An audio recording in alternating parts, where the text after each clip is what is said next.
Olá, seja bem-vinda, seja bem-vindo ao Pod Contas, o podcast da Escola Paulista de Contas Públicas, vinculada ao Tribunal de Contas do Estado de São Paulo.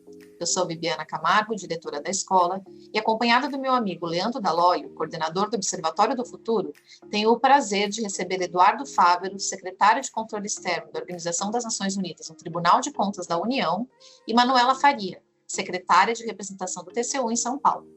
O Eduardo é bacharel em Ciências Navais pela Escola Naval, formado em Engenharia Elétrica pela Universidade de São Paulo e bacharel em Direito pela Universidade de Brasília, com pós-graduações em Auditoria Governamental e Auditoria Financeira. Trabalhou na Marinha do Brasil, no Ministério do Planejamento e, desde 2008, vem no Tribunal de Contas da União participando de auditorias e supervisionando equipes, tendo ocupado importantes funções desde 2011, como diretor, secretário e auditor-chefe adjunto. Atualmente, é o secretário de Controle Externo da Organização das Nações Unidas no TCU. A Manuela é bacharel em Direito pela Universidade Federal de Pernambuco e possui MBA em Administração pela Stockholm School of Economics. É certificada em Auditoria Governamental pelo Institute of Internal Auditors dos Estados Unidos e em Padrões Internacionais de Contabilidade Pública pelo Chartered Institute of Public Finance and Accountancy, do Reino Unido. Atualmente, é secretária de representação do TCU em São Paulo. Os nossos convidados vão falar conosco hoje sobre a vaga que o Brasil conquistou no Conselho de Auditores da ONU. Doutor Eduardo, doutora Manuela, sejam muito bem-vindos e obrigado por gravar o Pod Contas. O prazer é todo nosso, doutora Bibiana. Um prazer estar aqui para a gente poder divulgar um pouco sobre esse importante projeto em que o Brasil está inserido, que vai trazer muitos benefícios aí para a nossa auditoria e também, quem sabe, até para as práticas, adotando boas práticas de gestão, como sugestão aí para os governos nacional, estaduais e até municipais. Muito obrigada. Eu também gostaria de agradecer o convite. É uma honra para a gente aqui estar nesse podcast, organizado por vocês, e compartilhar nossa experiência, que eu acho que é muito enriquecedora para qualquer auditor. Com certeza, com certeza. Bom, para começar o nosso podcast, eu gostaria de fazer só uma breve introdução, sobre o Conselho de Auditores das Nações Unidas, estabelecido pela Assembleia Geral em 1946, para fornecer justamente uma auditoria independente das contas e da gestão da ONU e seus fundos e programas, Há quase 80 anos, portanto, o Conselho tem desempenhado um papel essencial na melhoria da governança do sistema ONU para garantir o melhor uso de seus recursos de maneira mais eficaz e eficiente para cumprir seu mandato. Nesse sentido, eu gostaria de iniciar perguntando para o Dr. Eduardo como foi o processo para o Brasil conquistar a vaga no Conselho de Auditores da ONU e como essa presença se faz importante para a auditoria governamental em nosso país. Leandro, obrigado pela pergunta. Bom, há uns 15 anos que o TCU vem procurando desempenhar um papel relevante na esfera internacional, participando de organizações, de instituições superiores de controle, como a OLACEFS, que abrange aqui a América Latina e o Caribe. Eu tendo ocupado a presidência dessa importante entidade entre 2016 e 2018, e mais recentemente da INTOSAI, que é da Organização Internacional das Instituições Superiores de Controle, inclusive é o atual presidente, E, obviamente, atuando nesse meio, houve o conhecimento, e até a Manuela pode, até com mais propriedade, dizer como é que... ela mesma até teve a oportunidade de dizer para o nosso presidente, o ex-presidente do TCU, o ministro Bruno Dantas, e que estaria abrindo uma oportunidade justamente no board, porque o Chile, que é o país que desempenhou essa função, fazendo parte dos 3 países que compõem o board, O board é composto por 3 países, normalmente um europeu, um asiático e um latino-americano ou africano, e estaria terminando o seu mandato, justamente em julho do ano passado, 2024. Então, abrir-seria uma janela de oportunidade para o Brasil, que estava ali já como presidente da INTOSAI, já com papel de protagonista, como instituição superior de controle, de participar pela primeira vez na história, o Brasil nunca tinha sido membro do board, você acabou de ler bem, né, Leandro? Foi desde 1946 que o board existe, nunca o Brasil participou, nunca foi um dos 3 países membros, né? Então, se decidiu internamente que seria uma oportunidade fantástica e iniciou-se um trabalho de articulação do ministro Bruno Dantas, com o Congresso, com a presidência, com o Ministério das Relações Exteriores, né, para que o Brasil pudesse fazer as conversações, as articulações necessárias, né, porque tudo na ONU é com base em negociação e articulação, né? Havia outros países, né, que estavam também com essa intenção de ocupar essa vaga. O exemplo foi a Tanzânia. A Tanzânia chegou a se candidatar, né, lançar sua candidatura, só que através de conversas, negociações, se conseguiu que o Brasil fosse eleito de forma unânime por aclamação em novembro de 2023. Né? Até aí, obviamente, já tínhamos ido ao Chile, a Portugal, a própria França, para coletar elementos, né, subsídios técnicos de como a gente devia se preparar melhor para poder assumir esse importante encargo, né, e através justamente da eleição, das negociações que permitiram essa eleição por aclamação, foi inclusive editada uma lei, né, a 14.804, né, que nos deu efetivamente as condições para criar a estrutura necessária de número de auditores, uma secretaria específica aqui no tribunal para poder coordenar todo esse processo, né? Hoje a gente tem aí 35 auditores do TCU alocados permanentemente, né, no projeto, além de 14 auditores de diversos tribunais de contas dos estados e municípios e mais 3 da Controladoria Geral da União, né? E isso para a gente fiscalizar, fazer auditoria financeira nas entidades da ONU do nosso portfólio. Porque, como bem falei, são 3 países, né, que fazem parte do board, e o portfólio de entidades da ONU é dividido justamente entre esses 3 países, né? Então, além desses auditores que eu mencionei, ainda outras equipes temporárias, né? A nossa Manuela foi líder de uma delas, né? Teve a oportunidade de fazer auditoria de gestão, que é uma auditoria integrada, operacional e conformidade, né? Envolve aspectos desses 2 tipos de auditoria, em escritórios, tanto o escritório central da própria Unicef, né, que é uma das nossas entidades do nosso portfólio, a mais importante, né, que tem a maior abrangência, está presente em mais de 190 países, né? E, obviamente, essa oportunidade, né, Leandro, faz com que a gente consiga identificar boas práticas, não só de gestão das entidades, né, com as quais a gente audita, mas também de métodos e técnicas de auditoria que podem ser replicados aqui no Brasil, né, e que mudar, inclusive, a cultura dos nossos auditores, buscando um alinhamento maior com as normas internacionais, né? Eu citaria também outra consequência positiva, né, o fortalecimento da auditoria financeira em nosso país, né? Esse processo que se iniciou, mas também há mais ou menos uns 15 anos, né, até um projeto como o do TCU com o Banco Mundial, né, e que vem fortalecendo a auditoria financeira internamente e também contribuindo para fortalecer nas outras cortes de contas, né, e que eu diria que sem esse processo não seria possível hoje a gente estar como membro do board, né? Não teríamos os conhecimentos e a expertise em auditoria financeira necessária para tanto. Hoje podemos dizer que temos. Eu gostaria até de acrescentar também em relação a essa eleição, Leandro, Bibiana e Patrick, que não é uma eleição em que a gente é votado pelas entidades superiores de fiscalização, né? Na verdade, a Assembleia da ONU, formada pelos delegados de cada país, que votam, né, em quem vai ser o próximo membro, né? Então, houve uma aproximação muito grande do Tribunal de Contas da União, do Ministério das Relações Exteriores, né?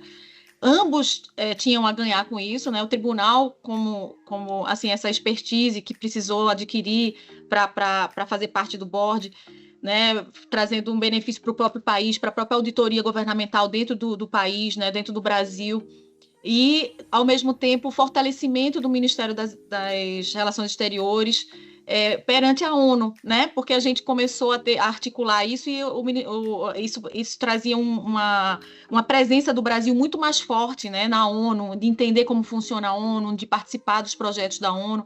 Então, a eleição foi feita pelos delegados, lutamos muito para isso, né, para sermos eleitos e tivemos que o Ministério das Relações Exteriores se articular com outros ministérios de relações exteriores de outros países e tal. Então, isso foi um ganho grande. E um ganho também da relação do TCU com o Itamaraty, né? A gente começou a perceber o quanto o Itamaraty pode nos ajudar, né? Nesses aspectos internacionais, assim, de cooperação internacional, né? Então, houve como é que eu posso dizer assim, um avanço muito grande do TCU no âmbito internacional por essa cooperação necessária com o Ministério das Relações Exteriores, né? E que eu acho que todos os tribunais de contas assim do Brasil podem até também pensar nisso, né? Nós temos um ministério aí que pode nos ajudar nessa cooperação internacional e não tentar avançar por conta própria. Então é uma dica que eu deixo, né? Para o tribunal de vocês, assim, de que é possível essa cooperação também com o Ministério das Relações Exteriores. Achei muito interessante esse processo todo de conquista dessa vaga, né? E esse fortalecimento que o doutor Eduardo mencionou da auditoria financeira e essa relação com a diplomacia, que a gente sabe que é um órgão extremamente capacitado, extremamente técnico, com técnicos incríveis lá. E eu queria agora avançar um pouquinho para a parte mais prática, e aí uma questão que talvez seja interessante para essa rede de controle externo. O doutor Eduardo ele mencionou que tem alguns servidores que estão permanentemente alocados no projeto, seja do TCU, seja de outros tribunais ou da CGU. Como que essa equipe brasileira realiza o seu trabalho no dia a dia e que tipo de programas e ações são auditados? Não, perfeito, doutora Bibiana. Nós temos, então, dois tipos de equipes, né? Equipe permanente e equipe temporária. A equipe permanente ela é alocada para a auditoria financeira, que a gente sabe que é uma auditoria mais complexa, tem uma quantidade enorme de normas, né? Baseadas nas ISOs listais, e as quais a gente precisa seguir, né, obrigatoriamente, porque a gente é obrigado a dar uma asseguração razoável, né? Ou seja, isso exige um nível de qualidade, de preenchimento de papéis de trabalho, de cumprimento de requisitos muito grande. A gente precisa de uma equipe bastante capacitada. Então, a equipe ela inicia o seu planejamento no mês de julho e agosto. Normalmente, há uma visita, a gente chama de visita técnica de controle interno, a primeira ida da equipe permanente aos chamados headquarters, ou à sede das entidades, para verificar e avaliar os controles internos das entidades, né? Que a gente sabe que essa avaliação, os testes de controle, a avaliação de riscos, é uma parte muito importante da auditoria financeira, então isso é feito logo no início, né? E nessa visita já são produzidos relatórios preliminares com observações de possíveis achados, que são encaminhados para os gestores. Os gestores já têm a oportunidade de se manifestar, inclusive fazer diversas correções. E no ano seguinte, o planejamento continua. A gente tem o acesso aos sistemas que permitem a gente ficar interagindo com o órgão, né, de uma maneira mais permanente.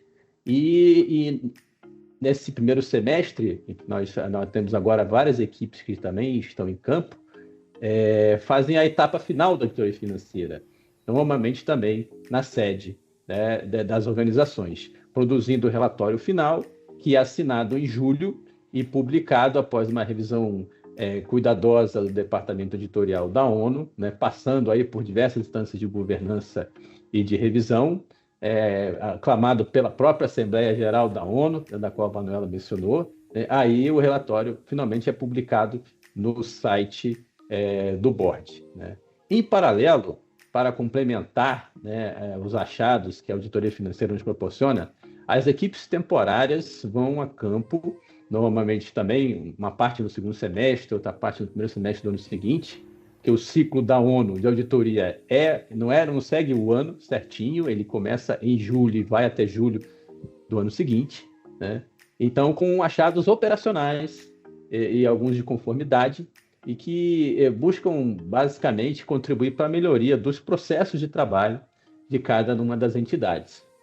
Então, essa atuação, né, conjunta, complementar da equipe permanente com as equipes temporárias, né, é muito rica, né, porque um tem muito a visão do lado financeiro, né, o outro tem a visão da operação em si. Então, a interação entre as duas equipes, e isso é feito, né, que a gente tem uma supervisão conjunta, uma interação grande entre os coordenadores, os líderes de cada um dos times, né, permite a gente produzir um relatório bastante rico e que visa contribuir bastante para a melhoria da gestão da administração de cada uma das entidades e a gente aprender muito nesse processo, né?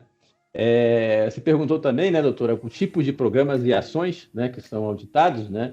Nós, no nosso portfólio, nós temos desde a Unicef, que é um fundo das Nações Unidas para a Infância, né, presente em mais de 190 países, né? A ONU Mulheres, que é uma entidade específica, né, para a questão da igualdade de gênero e empoderamento das mulheres no mundo inteiro, né? O Fundo de Populações das Nações Unidas, né, que visa desenvolver a questão da saúde reprodutiva das mulheres, das meninas, das jovens no mundo inteiro também. A Universidade das Nações Unidas, né, o Instituto das Nações Unidas para a Formação e Pesquisa, que é como se fosse o nosso ISC ou a escola de vocês, né? As Nações Unidas também tem essa entidade, também está no nosso portfólio, né? O Fundo de Pensão Conjunto dos Funcionários das Nações Unidas é uma entidade também, sob nossa responsabilidade, essa bastante complexa, exigindo, né, uma preparação, auditores especialistas em investimentos, especialistas na concessão de benefícios. A gente tem muita gente aqui no tribunal que audita a questão da Previdência, então a gente aproveitou esse pessoal lá também. O Escritório das Nações Unidas sobre Drogas e Crime, né, um assunto de interesse mundial, né? Uma entidade que está em processo de downsize, que envolve 2 tribunais que julgaram genocídios de Ruanda e da Iugoslávia, que é o Mecanismo Internacional para Tribunais Penais, né? E nós também somos responsáveis por auditar missões de paz, né? Temos 3 missões de paz sobre o nosso portfólio, que é a missão de paz no Chipre, em Kosovo e no Líbano, né? Essa última, inclusive, né, com um nível de insegurança, eu diria, bastante elevado, né? A equipe da ONU ela monitora diariamente a situação nos diversos locais, inclusive ano passado, né, a nossa equipe já estava com passagens compradas para viajar e executar a auditoria em loco em Beirute, né? Não, a gente não iria ali na Blue Line, na fronteira do Líbano com Israel, né? Mas onde é a sede da missão de paz, mas a gente poderia fazer diversos procedimentos do escritório em Beirute, mas nem isso a ONU deixou a gente fazer, porque realmente a situação, né, estava bastante arriscada e ela não coloca em perigo, né, a vida dos seus funcionários o máximo que ela pode.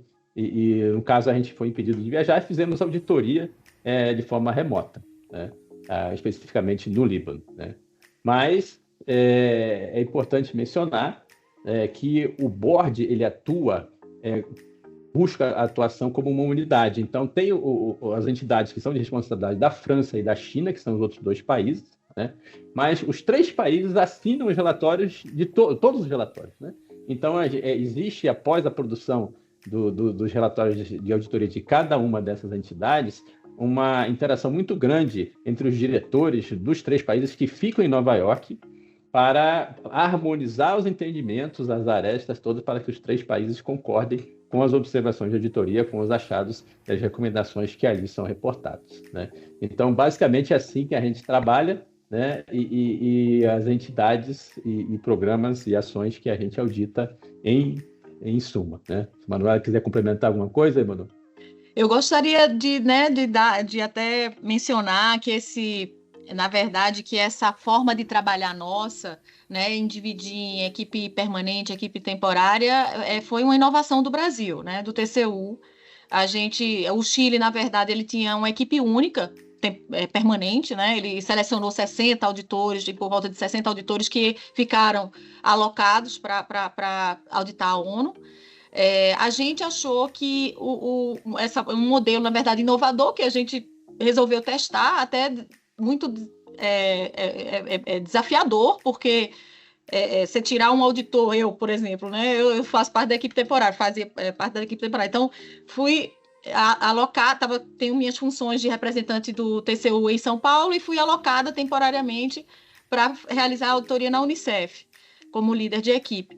Então, eu tive que me desligar para ir, fiquei com um substituto aqui, mas assim, complicado, mas mesmo assim, eu acho que foi algo bem interessante como resultado, né, dessa auditoria, porque uma coisa é você ter um enfoque no financeiro, né? Eu tenho que ver se realmente aquele balanço ele está correspondendo à realidade. Outra coisa é você focar na operação, e isso é o quê? Verificar se é eficiente, se a operação, se tem uma forma de melhorar aquele processo. Então, é uma outra mentalidade. E quando você coloca equipes diferentes, você termina tendo o melhor, né, disso, porque quando você mistura todo mundo, às vezes você só foca numa parte, né? Então, eu acho que o TCU terminou entregando bons resultados com esse modelo inovador, apesar de ser desafiador, mas assim, bons resultados porque houve uma equipe específica para a financeira e outras que estavam preocupadas em melhorar aqueles processos, né? Então, é algo que eu acho que a gente já pode dizer que deixou como um legado, um modelo que pode ser seguido por outros países, né? De repente, então, isso é um ponto que eu gostaria de destacar. Outro é a questão de como funciona o board, né? Como o Eduardo falou, essa questão dos programas da nossa lista de jurisdicionados, vamos dizer assim, né? É uma lista que ela não é permanente, então não quer dizer que durante os 6 anos nós já estaremos com os mesmos fundos, as mesmas agências. Os membros do conselho, eles tentam dividir a lista de forma a balancear um pouco o trabalho, né? E aproveitar as potencialidades de cada país, assim. Mas é possível que agora o tribunal ele tem a Unicef, ele tem a UN Women, mas pode ser que depois seja da França, né? Então, assim, só para deixar claro de que isso daí não é permanente. O que também é muito enriquecedor, né? De repente a gente começa com a agência e depois verifica como é que uma outra funciona, enfim, é isso. Achei muito interessante dessa dinâmica que vocês mencionaram e dessa troca de informações. E eu fiquei intrigada com essa interação entre os diretores e auditores de outros países, que o doutor Eduardo e a doutora Manuela mencionaram, de harmonizar os entendimentos na questão do board, né? Que diferenças e semelhanças vocês notam, então, nessas ações auditadas que são empreendidas no Brasil em relação àquelas que ocorrem no exterior? Vocês conseguem fazer um mapeamento dessas diferenças? Bom, doutora, com relação aos procedimentos, né, que a gente precisa adotar aqui no Brasil e que a gente tem que adotar lá na ONU, há várias semelhanças, claro. A gente é obrigado a emitir uma opinião de auditoria, né, para atestar efetivamente se as demonstrações contábeis de cada entidade representam ou não, né, de forma fidedigna, a situação financeira, contábil, patrimonial. E temos que seguir as normas internacionais, tanto na auditoria financeira aqui no Brasil, como lá na ONU. Né? A auditoria de gestão também tem que seguir as normas internacionais equivalentes das ISAs, referentes à auditoria operacional, auditoria de conformidade, né? Aqui e no exterior. Né?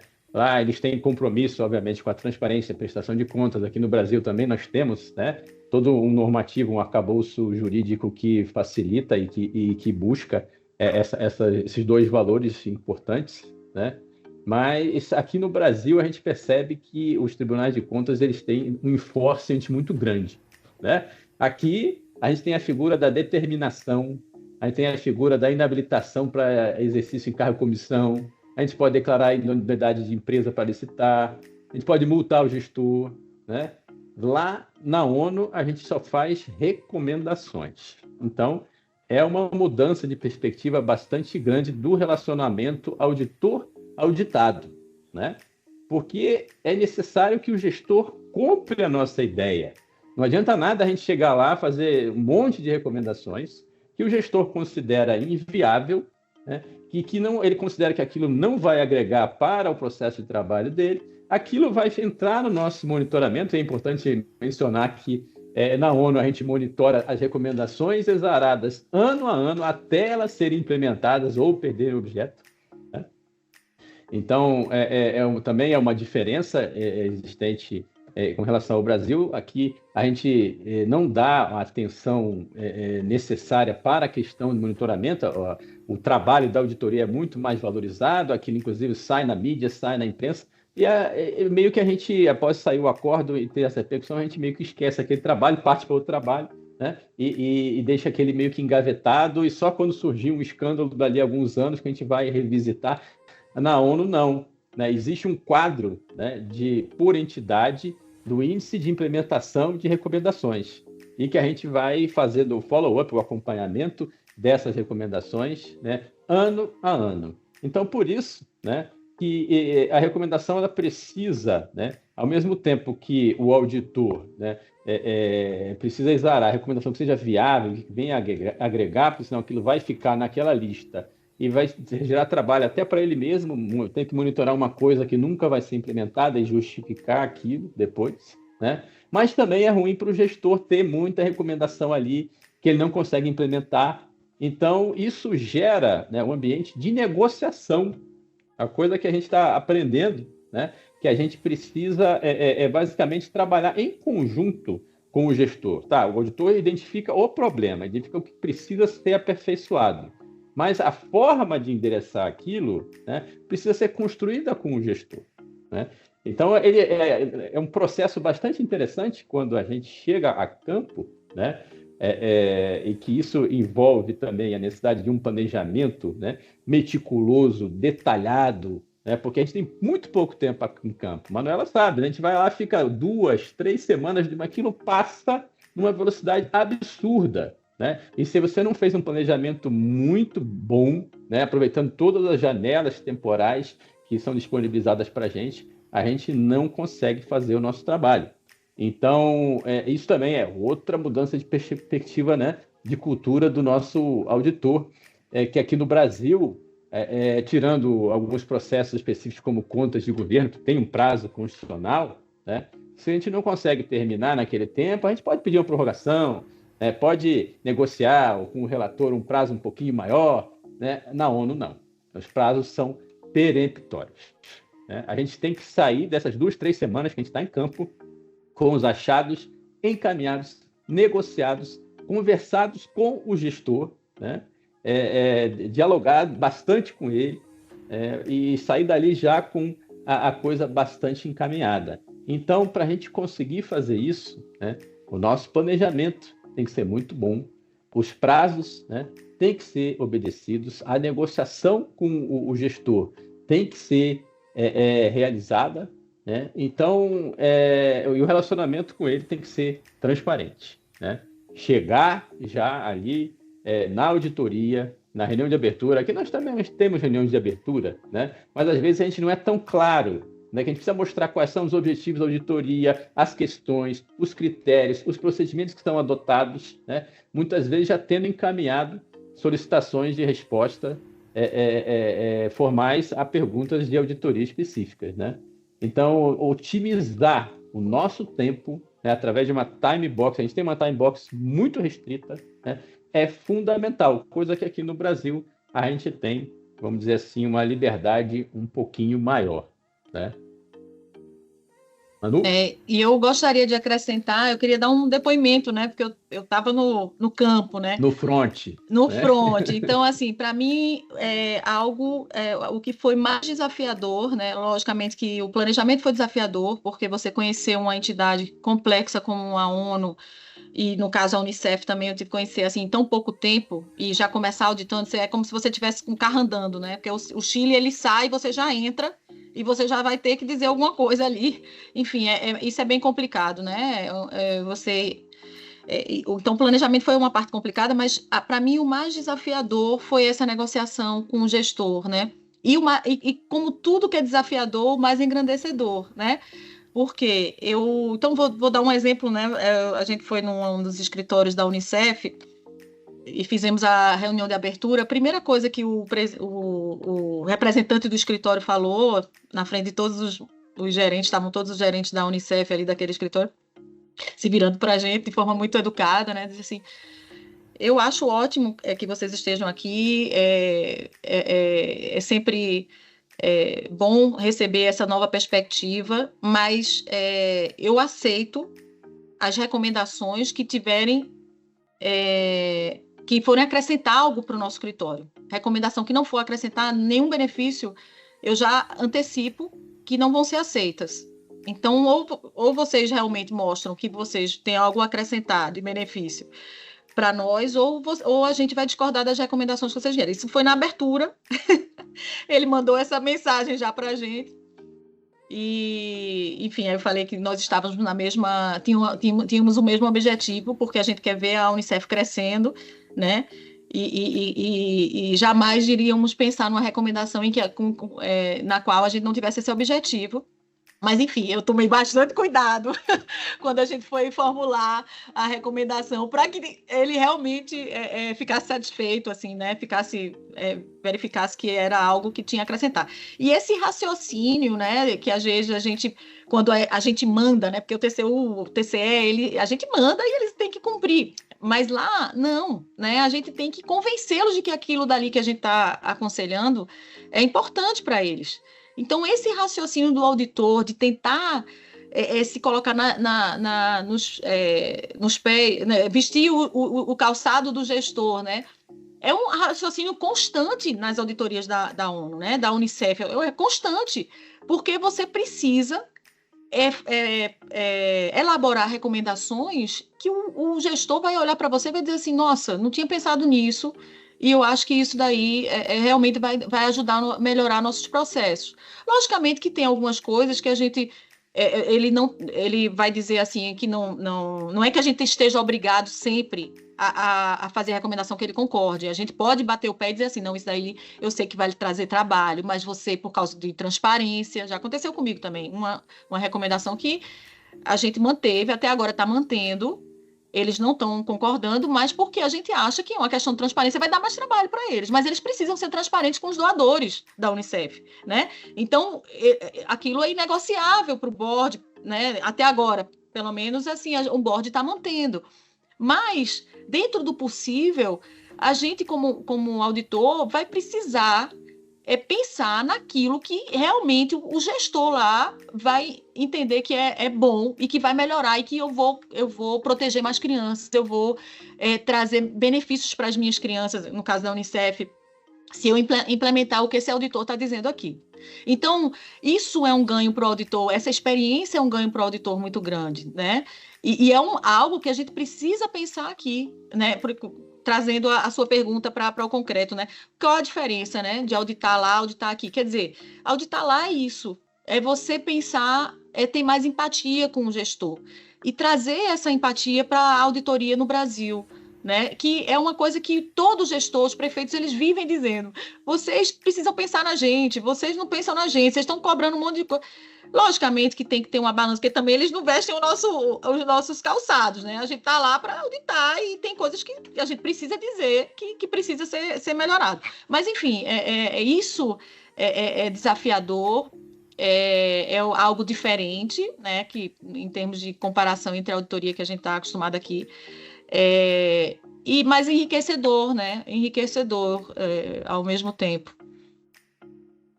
Essa é uma perspectiva bem interessante, bem importante, e essa habilidade de negociação, de diálogo, naturalmente respeitando o mandato de cada um, ela é bem interessante. Sabe que aqui no Tribunal de Contas do Estado de São Paulo, por exemplo, a gente busca cada vez mais levar para o nosso jurisdicionado a importância de alcance da Agenda 2030. Inclusive, tem o Observatório do Futuro, que é um núcleo que foi criado, né, que a gente busca atuar com as áreas internas aqui do tribunal e também com alguns parceiros externos também, para levar essa mensagem de capacitação, conscientização, sem deixar de lado o trabalho da atividade principal, que é a auditoria.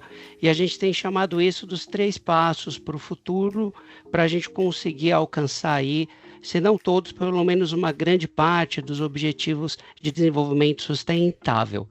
E essa experiência do Brasil no Conselho dos Auditores ela nos mostra como que a auditoria de ações globais sobre temas como igualdade de gênero, sustentabilidade, mitigação e adaptação dos impactos das mudanças climáticas, ela tem uma relação muito próxima com a atuação do poder público aqui no Brasil.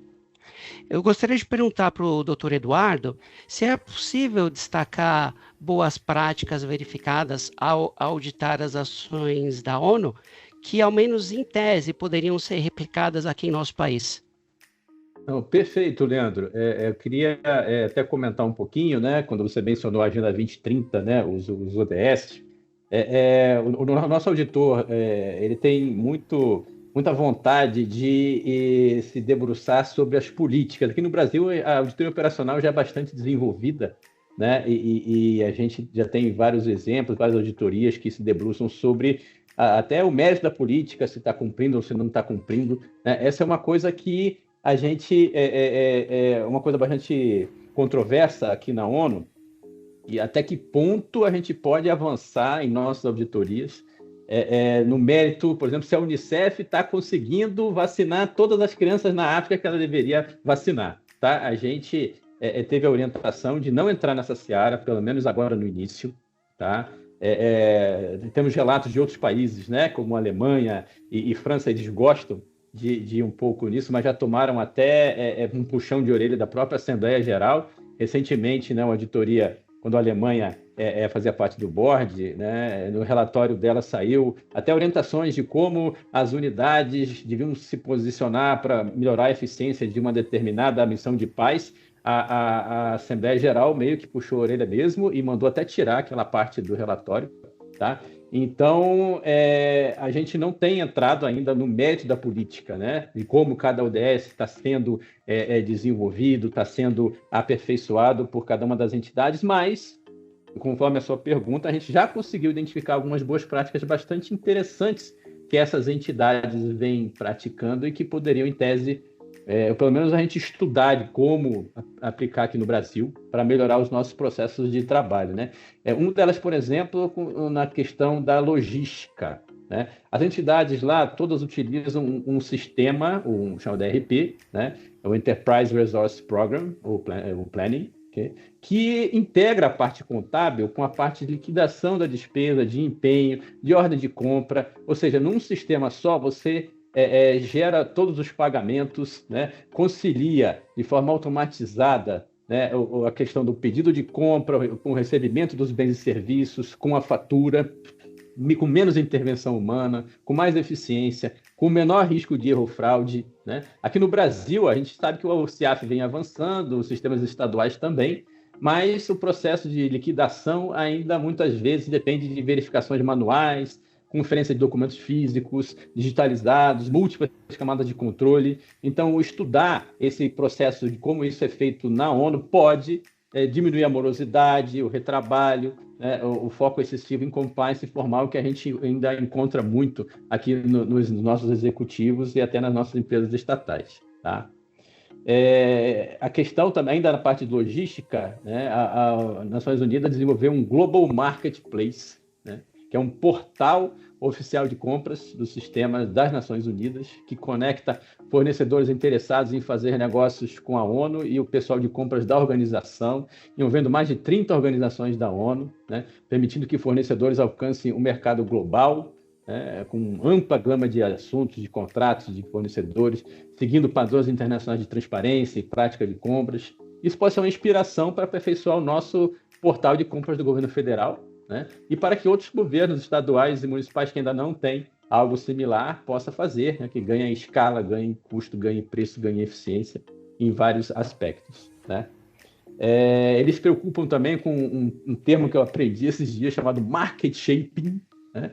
O que é isso, né? É uma preocupação que eles têm em preparar o mercado para as demandas na ONU. Então, evita a licitação deserta, evita pouca competitividade, né? Ou seja, eles sabem do poder de compra que tem, imagina todas as organizações das Nações Unidas comprando, né? Reunindo as demandas, né?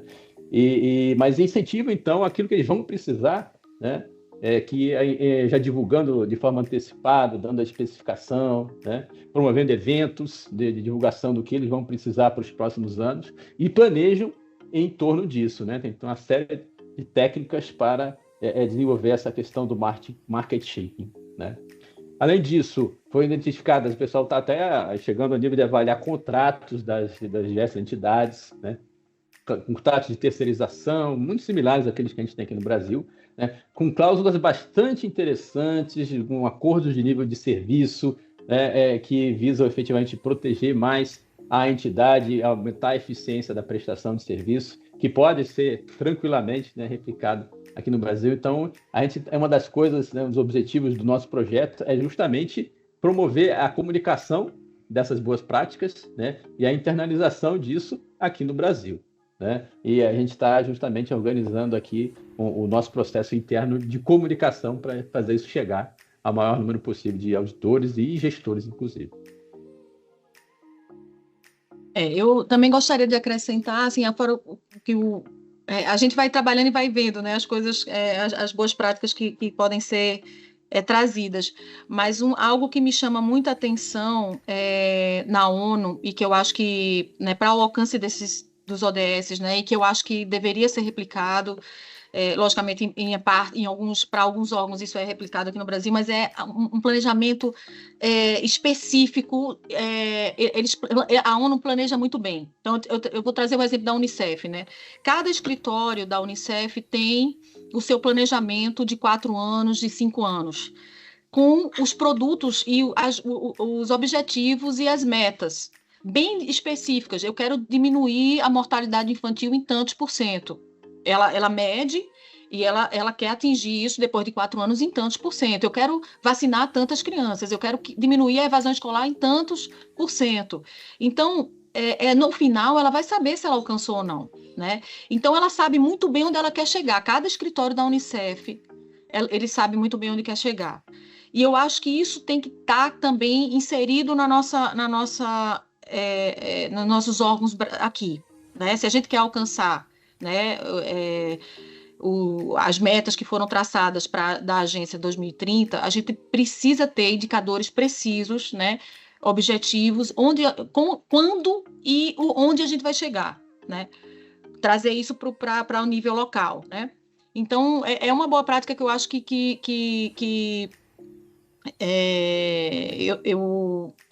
importantíssima, né, da gente incentivar como órgão de controle dentro do Brasil, logicamente TCU em relação às organizações federais e TCE em relação às estaduais, de terem planejamentos robustos e indicadores também precisos, né, de onde querem chegar, e dos nossos jurisdicionados também, né, deles fazerem um planejamento bem feito, porque só com esse planejamento bem feito você vai chegar ao final onde você decidiu chegar, né?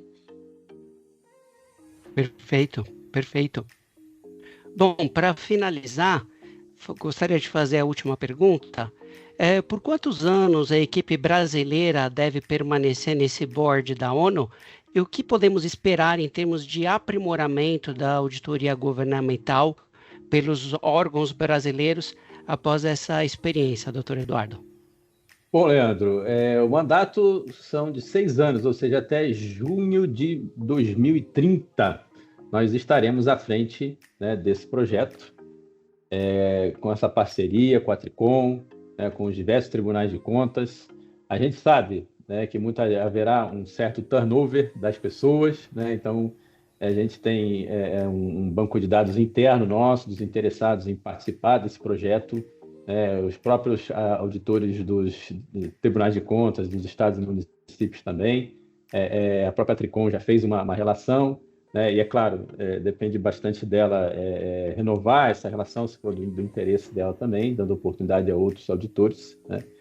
Mas, obviamente, em termos de aprimoramento da auditoria governamental, a equipe brasileira, como até a Manu já comentou, está tendo acesso a práticas e padrões internacionais de auditoria, está se capacitando. Nós temos diversos auditores agora que têm certificação em IPSAS, que é a norma contábil internacional, que é o critério para a auditoria financeira, né? Que estão fazendo o curso do programa PESA, né? Que é do IDI, um curso bastante difícil, bastante puxado, né? Nas 3 vertentes de auditoria. Então, nós temos vários auditores nossos, tanto do TCU quanto dos TCEs, que estão se capacitando, que estão sendo obrigados, né, a respeitar esse time box, né, mais curto, né, produzindo com mais eficiência, indo mais direto ao ponto, né? Aqui no Brasil, a gente tem mania de escrever demais, né? Os nossos relatórios, muitas vezes, têm... Eu lembro de um relatório de 500 páginas aqui no tribunal, deu até inquérito, né, aqui dentro, porque o povo gosta de escrever, né? E com esse time box restrito, a gente é obrigado a ir direto ao ponto, ser claro, ser preciso, ser conciso, né? A ONU, inclusive, para a questão de tradução, né? Vocês terem uma ideia, todos os relatórios precisam ser traduzidos em 6 línguas, né? Inclusive o árabe é uma delas, né? O chinês é outra delas, o russo, né? Então, é um gasto muito grande com tradução. Eles estão pedindo até para a gente reduzir o número de palavras. Obviamente, é um embate ali do secretariado com o board, que o board defendendo, obviamente, a sua independência, a sua necessidade, né? Sua autonomia como auditor. Mas existe a necessidade de a gente ser conciso e preciso, não só pelo custo, mas também pelo tempo restrito que a gente precisa, que a gente tem para desenvolver, né? E, obviamente, como o Manu já bem frisou, né, essa participação no Conselho reforça o protagonismo internacional do Brasil, né, representado aí pelo TCU, mas também com a participação dos demais tribunais, né, que presidindo a Intosai, participando do board, participando ativamente da OLACEF e de outras organizações, né, vem aí fornecendo elementos fantásticos para a gente aperfeiçoar mais a auditoria governamental, o controle externo, não só no país, mas trocando muita experiência com os outros países, vendo o que está aí de estado da arte nesse campo e podendo estar sempre aí em destaque a nível nacional e também internacional. Perfeito, Eduardo. Eu sou uma grande... Eu me empolgo bastante com esse tempo, porque eu acho que desde o começo, né, eu defendo muito essa internacionalização assim, do TCU, e eu acho que, eu não tenho dúvida de que a auditoria governamental no Brasil ela vai se aperfeiçoar nesses 6 anos. Esses 6 anos, para mim, se a gente não tivesse se jogado internacionalmente assim, eu acho que a gente precisaria de uns 30 anos para chegar onde a gente vai chegar daqui a 6 anos. Eu acredito muito nisso, sabe? É como uma pessoa que vai morar fora e um ano de experiência que ela tem equivale a 5 no Brasil, 10 anos de experiência. Então, é um paralelo que eu sempre traço. Eu acho que a auditoria governamental no Brasil tem muito a ganhar, como o Eduardo Faveiro assim, falou, não só na capacitação, né, dos auditores e normas internacionais, eles são forçados a estudarem, a se enquadrarem, mas também na parte cultural, nessa entender como funciona, né, o controle fora do Brasil e os gestores, como é a gestão fora do Brasil, ter empatia com o gestor. A gente vai trazer tudo isso, né, para aqui, para o Brasil, para a auditoria governamental, quem estiver participando. E é um efeito que não vai ficar restrito a quem está participando desse grupo, né? Ele vai se propagar, porque aquele auditor que participou, ele vai estar depois trabalhando com um outro auditor e ele vai estar trocando aquela experiência. Enfim, eu acho que é um processo também irreversível, né? Não só para o TCU, assim, mas para outros órgãos. Eu acho que essa internacionalização, essa busca pelo que está se fazendo lá fora, enfim, o mundo está cada vez menor. E aí a gente é forçado a entender quais os problemas que existem no mundo e que nos afetam também, né? Então, eu sou muito empolgada com essa nova fase do TCU e acredito realmente que vai trazer uma melhora para a auditoria governamental no Brasil, né? Enfim, isso, capacitação, auditores capacitados, auditores empolgados, trazendo um know-how do que acontece lá fora para cá, e indiretamente, né, ou diretamente, podemos dizer assim, aperfeiçoando a administração pública, porque os órgãos de controle, a auditoria nada mais é do que um esforço em que a gente tenta aperfeiçoar a administração pública em prol da sociedade. Então, a sociedade brasileira também tem a ganhar com isso. Perfeito, doutora Manuela, doutor Eduardo. Gostaria de agradecer imensamente a participação de vocês hoje aqui, em compartilhar essa experiência capitaneada pelo TCU e que demonstra não somente a integração entre o sistema de controle externo, já que envolve outros órgãos e outros tribunais, mas também a abertura desse sistema ao constante aprimoramento que vocês mencionaram, a interação com as melhores práticas e normas internacionais, colocando o Brasil numa posição de destaque junto das Nações Unidas. Parabéns pelo trabalho desenvolvido, muito sucesso nesses próximos anos, e nós vamos acompanhando daqui os frutos desse trabalho para a auditoria e também seus reflexos para a sociedade, que acho que é o ponto central da atuação de todos os tribunais de contas. E para os nossos ouvintes, agradecemos a audiência, lembrando que continuem acompanhando nossas entrevistas e redes sociais, sempre com temas relacionados à administração pública. Um abraço e até a próxima. Um abraço, obrigada. Um abraço, pessoal.